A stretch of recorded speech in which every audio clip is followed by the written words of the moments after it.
Hello, Star Wars and unboxing fans. Welcome to a kind of test footage of Darth Tuba's Star Wars unboxing show on the road. I keep trying to use different types of dashboard cams, clip cams, any kind of cams. This one's a little bit low, so hi. So I can't really look at the screen, but that's okay. Probably should never look at the screen when one is driving, so I won't do that. Be safe. Set a good example. So, random thoughts today, related to Star Wars, of course, because I always think about Star Wars, and one is never, when one is a fan of the Star Wars brand, one never really has thoughts straying far away. Sorry for the shakiness of it. I'm gonna see what this looks like when I finish, and see what I can do. But anyway, so random thoughts. Okay. Well, first off, we are about 2 weeks away from Star Wars Celebration. And I just received what I feel is fantastic news. I posted on my Instagram page, or rather my Twitter page, excuse me. And that is that the Star Wars Celebration, I guess the Star Wars Show Live, oh, here comes a bump. Woo! The Star Wars Show Live is going to be present again at Star Wars Celebration. For those who don't know what this is, Star Wars Celebration, well, I'm not going to explain what Star Wars Celebration is. We all know that's the Star Wars convention. But for people that couldn't be there, for the past several conventions, honestly, there was a contingency of cameras and interviewers and special guests and a really cool stage that was essentially the Star Wars show, which was an online Lucasfilm sponsored show, and they used to run a weekly program on YouTube that has since been kind of turned down, shut down in favor of just a short form 3 or 4 minute video called This Week in Star Wars. And but the Star Wars show used to be hosted by Andy Gutierrez and Anthony Carboni, and there were a few other hosts and guests and stuff that came through, and they would put on weekly shows. And then they also started doing this thing at Star Wars Celebration where they would basically run an entire day live stream. But it wasn't just a live stream. They would sometimes cut to panels. They would sometimes sorry, it's getting a little bumpy here. They would sometimes have panels. They would do the live panels. They would do interviews. So there would be a lot of in-depth one-on-ones with, and not just with, Stormtrooper number 3 from A New Hope or whatever, but, they had people like they had Daisy Ridley, they had John Boyega, they had Oscar Isaac, they had literally all the legendary, people like Anthony Daniels, and I think Mark Hamill was on there, I think Carrie Fisher was on there. So there was no shortage, and Kathleen Kennedy, I think, was in there. So they had a lot of things kind of exclusive to this channel. And there would be people live at the stage, and there'd be hundreds. First, it started off with just a handful of people, like maybe passing dozens and dozens, and then the next celebration there were hundreds, and then the next celebration there were thousands of people all around.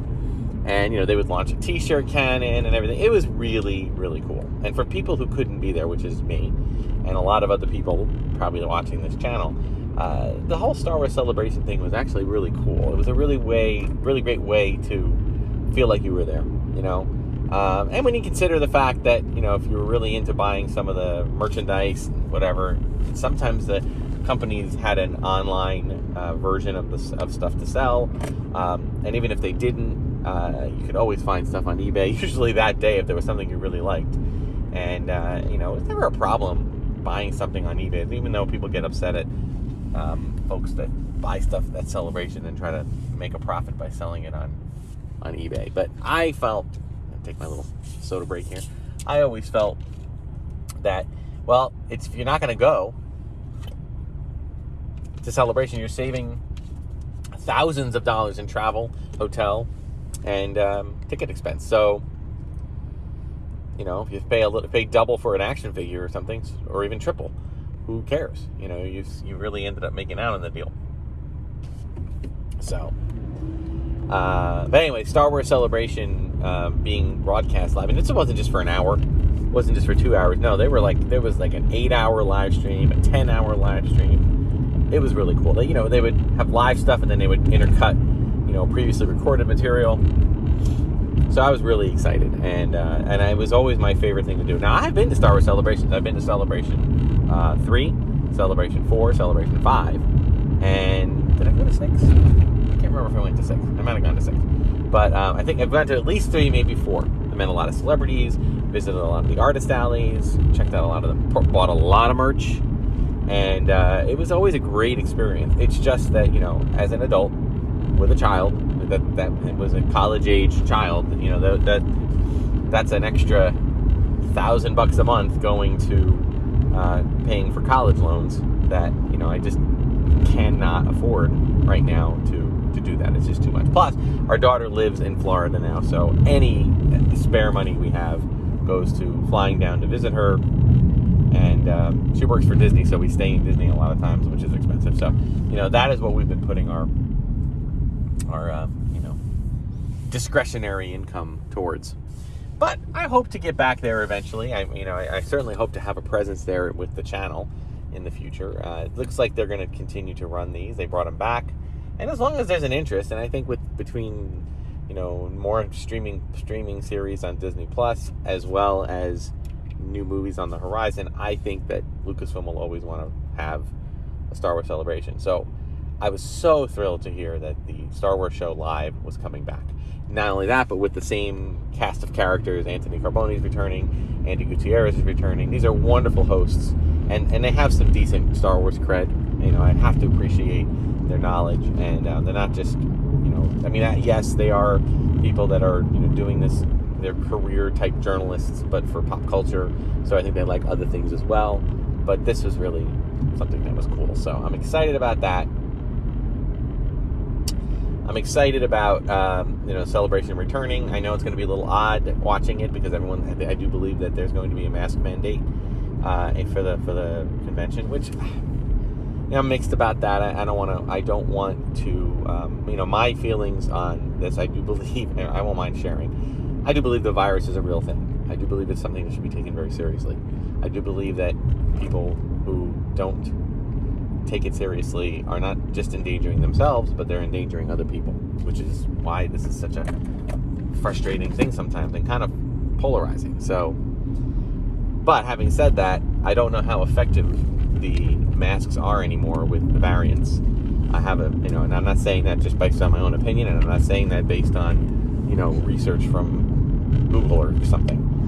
I am not an expert at this at all. I rely on experts, meaning my own physician, who I trust, and his take on a lot of this is, masks are a minimal defense at best, but vaccines are a maximum defense, and boosters. So that's everything. So I'm fully vaccinated. I got the boosters. I'm getting ready to get for my next booster. So and I've had COVID, but it was a mild case. It wasn't anything too serious. I just had the sniffles and a little bit of aches for like a half a day, and that was it. So yeah, and I attribute that to my taking the vaccine. So, but it is a little bit strange going into a mass building with thousands of people and not sure if they're all going to be vaccinated or not. I'm not sure what the rule is with that. So we shall see. Hopefully everybody stays safe. Hopefully everybody, if there are any cases of COVID that spread from this, it's minor and not anything serious. But I'm really excited about the return of Celebration, and I'm really excited to be able to experience it via our Star Wars show live on YouTube. So make sure you check that out. It's going to be fun. I'll probably post a video with a lot of my reactions to Celebration or what I saw there via the show, the Star Wars show. But, I'm sure there'll be stuff coming up on the internet as well.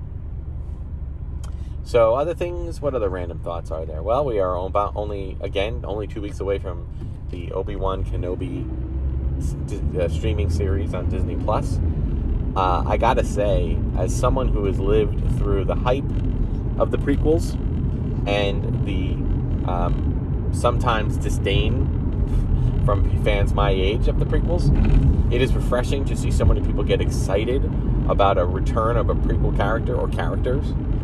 And I just feel that, that's something that I think that maybe the folks at Lucasfilm think about that we don't always, and that is that, they want to play a long game, and I think the same at Disney. I think they are looking at a long game. They're looking at what are people going to be doing in 30 years from now. 30 years from now, I'd like to still be alive. I'll be 80. I don't know if I'll be as spry as I am now, but I hope to be alive, and I hope to be continuing to enjoy the Star Wars franchise. But I also know that the tastes of the public, of the people that go to see the movies, are going to change, and I have to imagine that there will be things that will happen that I'll look at it and say, well, maybe this doesn't resonate with me as much.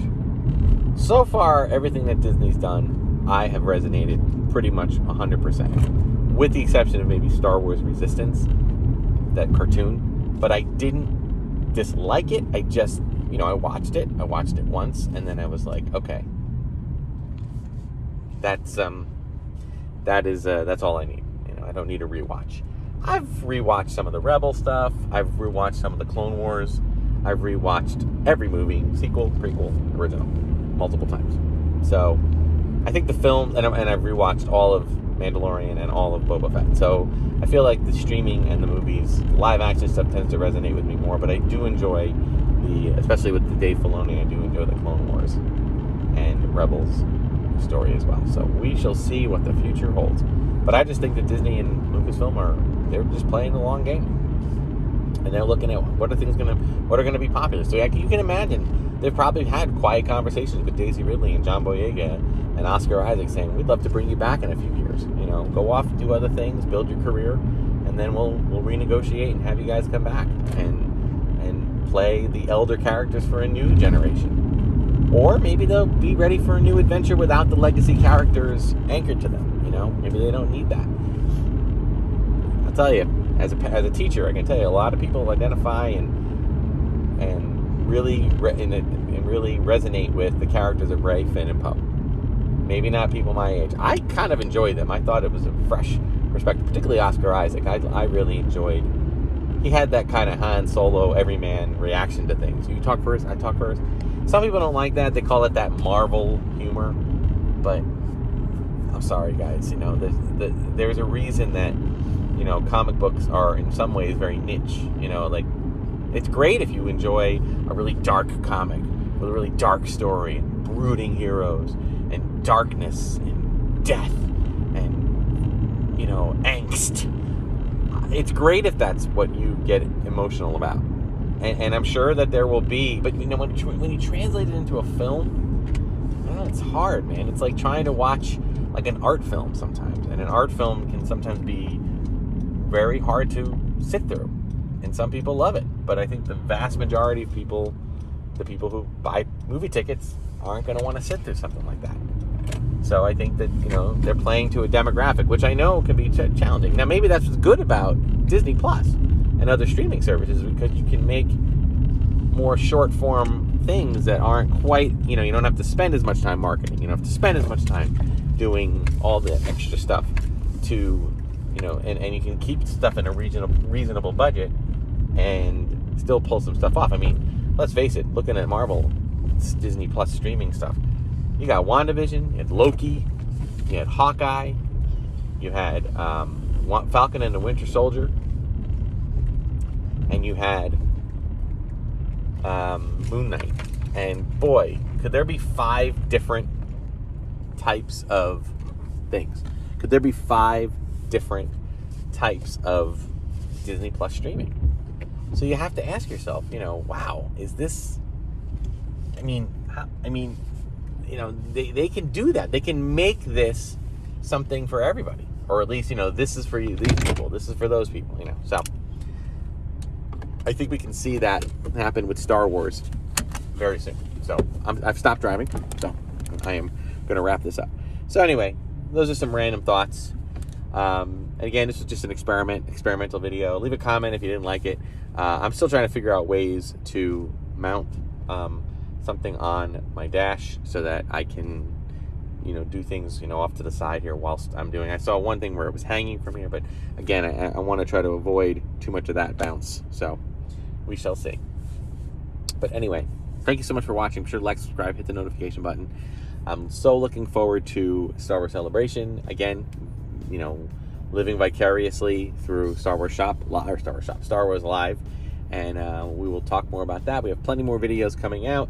We have, in about a month and a half, we have another trip to Batu, a long-term trip. We'll probably have several episodes. And maybe I'll even get that live stream going. We'll see. All right, so thank you so much for watching. Go check out the War of the Stars podcast, wherever podcasts are dropped. And until next time, may the Force and the toys be with you. And this is the way.